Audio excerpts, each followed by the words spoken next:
Olá e bem-vindos a mais uma conversa.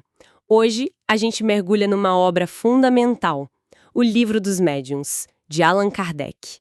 Pensem comigo, século XIX, um monte de fenômeno acontecendo, mesa girando, gente recebendo mensagem. Era um prato cheio para descoberta, mas também para muita confusão, né? Até fraude. Com certeza. E aí que entra Kardec. Mas ele não chega como só mais um curioso, não. Ele vem para organizar, para propor um método, um guia mesmo, para quem quisesse entender aquilo tudo. Ele percebeu que ali tinha algo mais sério, sabe? Algo que podia mudar a forma de pensar. E que não era só um passatempo, né?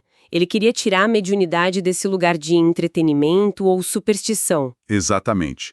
E esse livro, O Livro dos Médiuns, de 1861, ele vem na sequência de O Livro dos Espíritos. O primeiro lançou a filosofia, a doutrina. Este aqui foca no lado prático, no como as coisas aconteciam, as manifestações. E o papel dele foi crucial nisso, né? Mesmo usando os ensinamentos dos espíritos. Fundamental. Kardec agiu como um pesquisador de verdade. Ele coletou muita coisa, comparou relatos, analisou tudo com um olhar bem crítico. Ele buscou lógica, buscou método, onde muita gente só via mistério ou bagunça mesmo. E ele já avisa logo de cara, né? Que o livro é para quem leva o espiritismo a sério, não para quem tá só de brincadeira. E a nossa ideia hoje é justamente essa: investigar as ferramentas que ele dá logo no começo, na primeira parte, noções preliminares. A gente vai focar no capítulo 3, sobre o método de estudo que ele indica, e no capítulo 4, onde ele analisa os sistemas, as teorias que tentavam explicar os fenômenos na época. Basicamente, como ele tentou botar ordem na casa. Perfeito. E entender esses dois capítulos é a base de tudo. Kardec queria dar um mapa mesmo, para evitar os erros, as decepções que ele via direto acontecerem. Era um preparo, assim, indispensável para quem quisesse se aprofundar nisso com segurança. Então, vamos lá. Capítulo 3, o método. Ele fala que precisa de um guia, mas não é uma receita pronta para formar médium, certo? Qual era o medo dele? Não, de jeito nenhum. O ponto dele, como está lá na introdução, não era fabricar médium, era orientar quem já tivesse a faculdade, sabe? Ajudar a desenvolver e, o mais importante, direcionar para um uso sério, útil. Ah, entendi. Ele tinha um receio muito grande de simplificar demais.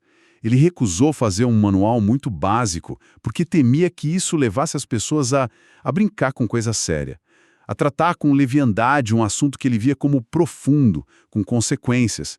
Era um alerta forte contra a superficialidade. Faz sentido. E para combater essa superficialidade, ele até propõe uma ordem de estudo, né? Lá no item 35. Quase um passo a passo. Sim, sim. Uma sequência bem pensada para a pessoa ir construindo o entendimento. Primeiro ele sugere o que é o Espiritismo, que é um livrinho curto, uma visão geral para situar. Uma introdução. Isso. Depois, aí sim, a obra principal, o Livro dos Espíritos. Ali está a filosofia toda, a parte moral, as leis do mundo espiritual. Só então ele recomenda o Livro dos Médiuns como um guia prático, experimental, que complementa o anterior. E ainda tem a Revista Espírita. Tem a Revista Espírita, que ele sugere por último. Era como um jornal da época, né? Trazia casos, discussões, a aplicação prática. Ideal para quem já tinha lido o Livro dos Espíritos para ver a coisa acontecendo. O que eu acho interessante é que, mesmo montando essa trilha com os livros dele, ele não fecha a porta. No mesmo item, ele fala para ler outras coisas, o contra e o a favor, autores diferentes, para poder comparar. Isso mostra muito da postura dele, né? Totalmente. É a cabeça de pesquisador falando. Ele não queria adesão cega, ele queria compreensão. E isso amarra com o que ele diz no item 13. O espiritismo é uma ciência de observação e uma filosofia. E, como tal, exige tempo, estudo sério. Ele fala em meses, anos. Não é só ver umas mesas girando por 2 horas e achar que entendeu tudo. Ele criticava bastante esses julgamentos apressados, né? Muito. Gente que opinava sem ter estudado a fundo. Ele batia muito nessa tecla. E tem aquela frase forte, né? Dirigir-se à razão antes de se dirigir aos olhos. Ele menciona isso no item 20 e depois de novo no 34. Por que essa prioridade para a razão, para o entendimento, antes mesmo de ver o fenômeno? Olha, Kardec sacou uma coisa na prática, que para alguns pode parecer estranho. Muita gente via fenômenos incríveis, coisas inexplicáveis, e mesmo assim, continuava cética. Ou totalmente confusa, sem saber o que pensar? Uhum. Ver não era crer, necessariamente. Exato. Mas, por outro lado, quando a pessoa recebia uma explicação lógica, racional, que conectava os fatos, que fazia sentido dentro de um quadro maior, aí a coisa mudava. A convicção aparecia. É como se a explicação prévia limpasse o terreno, sabe? Tirasse os preconceitos da frente e preparasse a mente para aceitar e interpretar o que via. A razão abria a porta. Entendi. Preparar a mente primeiro, para depois mostrar os fatos. Uma estratégia bem pedagógica, quase. Isso. Bom, então, com esse método estabelecido, essa caixa de ferramentas mental pronta, como é que Kardec usou isso para lidar com aquele monte de teorias que pipocavam na época? Isso leva a gente para o capítulo 4, os sistemas. Exato. Esse capítulo é demais porque mostra o caldeirão de ideias que Kardec encontrou. Ele faz uma análise bem crítica das várias tentativas de explicar os fenômenos mediúnicos antes da doutrina espírita se firmar mais. Era um campo de batalha de hipóteses, né? Para facilitar, a gente pode agrupar essas teorias. Boa. Por onde ele começou? Imagino que pelas explicações mais pé no chão, as materiais. Sim, ele começa derrubando as teorias que negavam qualquer inteligência por trás, por exemplo, aquela do estalido muscular, no item 41. Ah, essa eu já ouvi falar, que os barulhos eram só os tendões das pessoas estalando sem querer? Isso, mas aí Kardec vem com a lógica. Tá, mas como é que estalo muscular explica pancada na parede onde não tem ninguém? Ou barulho num móvel longe? Ou um objeto se mexendo sozinho, sem ninguém tocar? Simplesmente não fecha a conta, né? Não mesmo. E as causas físicas mais gerais? Falava-se em eletricidade, magnetismo, a tal da pilha humana, item 42. Essa também foi forte. A ideia era que algum fluido magnético, elétrico ou, sei lá, uma força física desconhecida que saía das pessoas, a tal pilha humana, causava os movimentos. Só que o problema principal que Kardec aponta na hora é: nenhuma dessas forças explica o ponto-chave, a inteligência. Ah! As respostas que faziam sentido, as mensagens com conteúdo, os sinais de uma vontade ali, nada disso batia com um efeito puramente físico ou mecânico. Para Kardec, uma teoria só era boa se explicasse tudo, principalmente essa inteligência por trás. Ok, então, se não era causa física, a inteligência tinha que vir de algum lugar. Aí surgiram teorias que colocavam essa inteligência nos próprios participantes. Tipo, leitura de mente. Aí a gente entra nas teorias que jogavam a culpa, digamos assim, para a inteligência dos vivos. A mais comum era a do reflexo, item 43. A ideia de que o espírito que falava era só um espelho do pensamento do médium, ou de quem estava na sala. Faz sentido à primeira vista? Parece, né? Mas Kardec combateu isso com fatos, com observações práticas. Primeiro, muitas vezes as mensagens iam totalmente contra o que todo mundo ali pensava. Segundo, vinham informações que ninguém conhecia. Ele até cita uns casos, tipo o da dívida de um tenente, lá no item 70.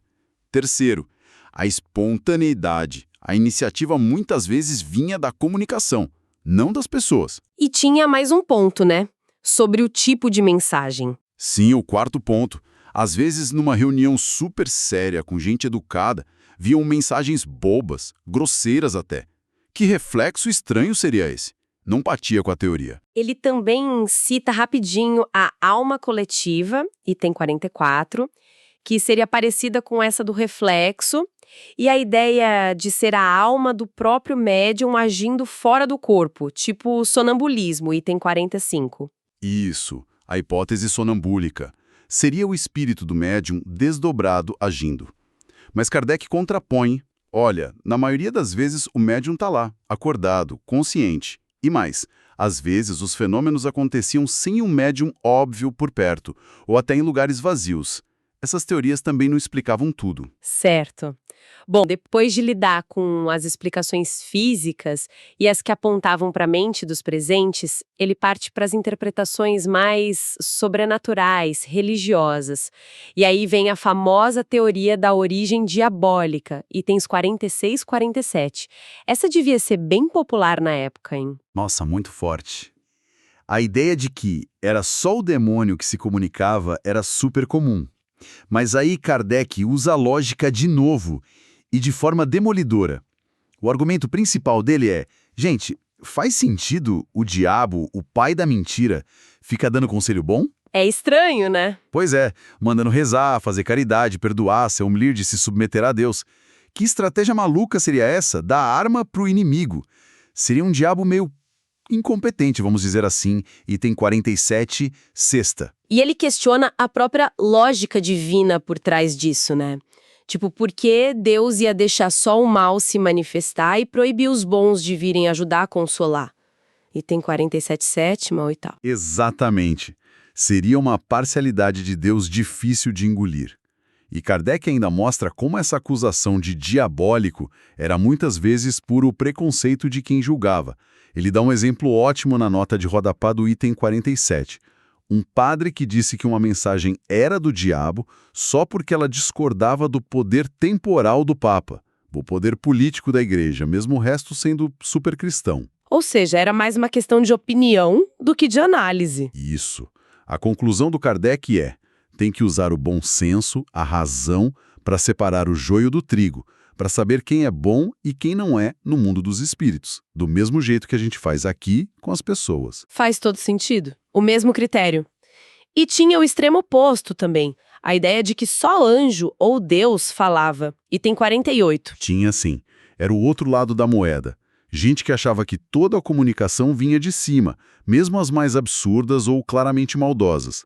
A desculpa era que seria uma prova, um teste de Deus. E Kardec? Kardec rejeita isso na hora, aponta o quanto é irracional, até cruel. Porque espíritos de luz usariam mentira, engano. Ele dá o exemplo chocante de enganar uma mãe fazendo ela achar que está falando com o filho que morreu quando não era verdade. A razão e a moral não aceitam isso. Nossa, pesado. Então, depois de passar o rodo nessas teorias todas, das físicas às sobrenaturais mais extremas, Kardec finalmente apresenta a explicação da doutrina espírita mesmo, lá pelos itens 49 a 51, 53. Qual é o núcleo dessa explicação? O núcleo, o centro da explicação espírita é: quem produz esses fenômenos inteligentes são as almas de quem já viveu aqui na Terra, ou seja, os espíritos. Ok. E para explicar como esses seres que não têm mais o corpo físico que a gente tem, conseguem interagir com o nosso mundo, mexer objetos, se comunicar, aí Kardec traz de volta e detalha um conceito-chave: o perispírito. Ao perispírito, aquele corpo semimaterial, né? Que liga o espírito ao corpo físico e continua com o espírito depois da morte, itens 3, 53, 57 e 58. Exatamente. Kardec faz questão de dizer: o espírito não é uma fumacinha, uma ideia abstrata. É um ser individual, com forma definida geralmente a humana, que mantém sua identidade. E ele faz isso através desse corpo fluídico, o perispírito. É esse corpo semimaterial que faz a ponte, que serve de intermediário entre o espírito, que é imaterial, e a matéria densa do nosso mundo. Tipo uma interface. Isso, uma interface, uma ponte. É pelo perispírito que o espírito consegue agir sobre a matéria, mover coisas, usar os fluidos do ambiente e se comunicar através de um médium. Sem o perispírito, essa interação ficaria sem explicação dentro da lógica que Kardec estava construindo. E isso se liga à ideia de um mundo invisível cheio desses espíritos com perispírito que está aqui ao nosso redor, e tem 2. Perfeito. Um mundo que existe junto com o nosso, só que em outra vibração, digamos assim, com diferentes níveis de materialidade. Ele até menciona rapidinho uma discussão que tinha com os espíritas unitários, item 50, que achavam que espírito e perispírito eram a mesma coisa. Mas para Kardec, essa era mais uma briga de palavras do que de conteúdo, porque no fim, todos concordavam que a alma sobrevivia e se comunicava. Certo, então, fazendo um balanço dessa nossa conversa por esses capítulos, a gente viu a importância que Kardec dava a um método de estudo sério, com razão, observação, comparação. Depois vimos como ele analisou e refutou ponto a ponto as teorias da época, físicas, psicológicas, sobrenaturais. E aí, ele apresenta a explicação espírita, a comunicação dos espíritos, possibilitada pelo perispírito. Qual é a grande lição disso tudo? Olha, para mim, a mensagem central é a tentativa de Kardec de tirar esses fenômenos do campo do sobrenatural puro, do milagre sem explicação, sabe? E trazer para a ordem dos fatos naturais, que têm leis próprias, como ele fala nos itens 11, 14, 52, leis que, mesmo sendo diferentes das leis da nossa matéria comum, poderiam ser estudadas, entendidas e até aplicadas, usando observação e raciocínio. Era uma ambição de criar de fato as bases para uma ciência do espírito. E pensando em quem está ouvindo a gente, talvez começando a explorar esses assuntos, qual a importância prática de entender essa base que Kardec construiu? É total. Entender o método que Kardec propôs e as furadas das explicações fáceis ou cheias de preconceito que ele combateu lá atrás, isso dá para a gente ferramenta para analisar as coisas hoje de forma mais crítica, mais segura. Ajuda a gente a tentar entender melhor a origem das comunicações, a identificar quando pode ser algo não tão sério, sabe? A não cair nem na fé cega e nem no ceticismo que fecha todas as portas. É um convite ao estudo, à prudência. Funciona como um filtro crítico, então. Essencial para quem navega nessas águas. Exatamente. E entender que o mundo espiritual é diverso. Tem espírito de todo tipo, de todo nível de conhecimento, de moralidade igualzinho aqui na Terra. Isso é fundamental para lidar com a mediunidade com segurança, com propósito, buscando o que é bom, o que eleva, como Kardec sempre insistiu. E pensando nisso tudo, nessa ênfase tão forte do Kardec na razão, na observação cuidadosa dos fatos, e em refutar com lógica as teorias baseadas em dogma, em preconceito, ou que simplesmente não explicavam tudo, como a gente viu no capítulo 4, fica uma provocação interessante para os nossos dias, né? Será que essa abordagem metódica dele, que busca entender fenômenos além do alcance da ciência material comum, buscando leis próprias e usando a análise racional, será que isso não poderia ser um modelo útil hoje? Como a gente poderia aplicar um rigor parecido para investigar outras áreas do conhecimento, ou mesmo crenças que ainda parecem escapar de uma explicação puramente materialista? Fica aí a reflexão